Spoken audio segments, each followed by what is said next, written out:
is CNN Breaking News.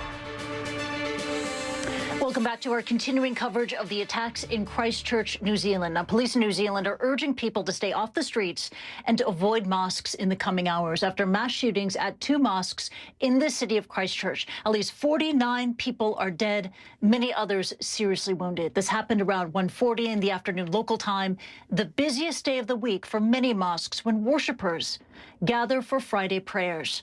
One man who witnessed a shooting at Deans Avenue told reporters how he and others hid under cars and tried to jump the fence to escape. We heard, the firing, and it was from the main entrance of the building. And then everybody just ran toward the back doors just to save themselves. We saw many injured, bullets in arms and bombs and, everywhere. One woman was lying there. She was just lying on the road. And I don't know how many people died.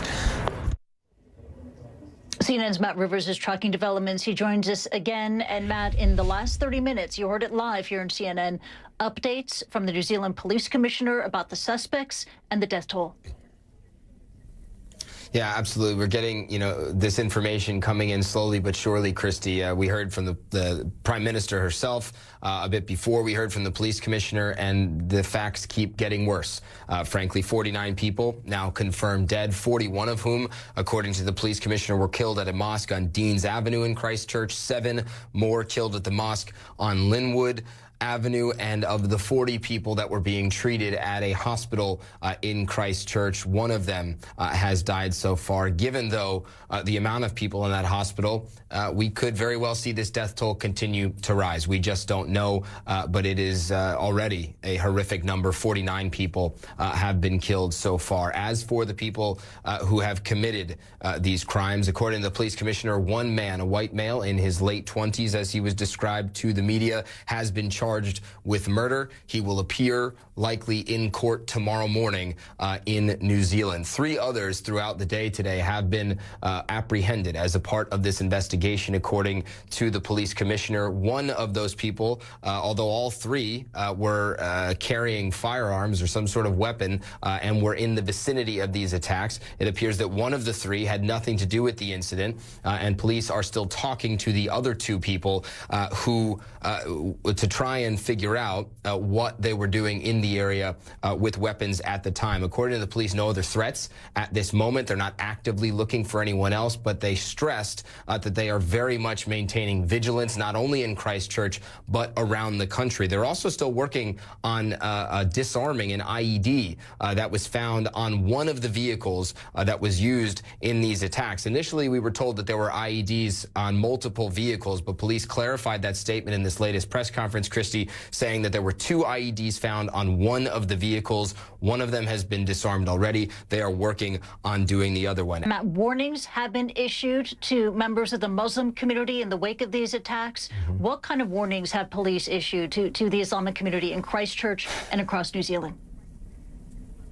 I mean, they're basically saying hunker down. They're basically saying don't go visit one another, stay at home, keep doors locked, try and avoid the threat that could come with any sort of copycat attack. Now, again, police are not saying that they are anticipating other attacks, but they say it's never safe to assume anything. And so they are warning not only the Muslim community, but New Zealand at large to stay at home tonight. And the Prime Minister of New Zealand, Jacinda Ardern, she has been providing updates throughout the day. In addition to providing key information about these shootings, she has also been trying to console a nation that has been reeling in the back of these sickening attacks.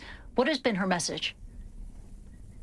Her message is that this is not New Zealand, that this is not the country that has had a history of welcoming immigrants recently. I mean, this is a country with an immigration policy that accepts people from around the world, that accepts members of the Muslim community and encourages them to live there and to raise their families.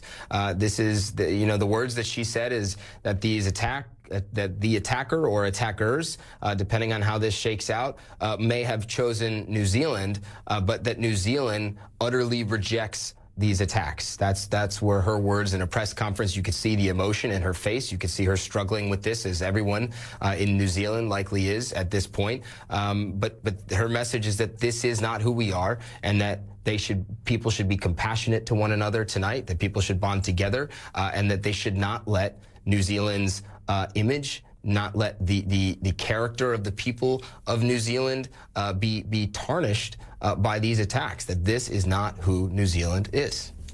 Yeah, this is a moment of extreme crisis, loss, and a moment for New Zealand to come together. Matt Rivers reporting. Thank you.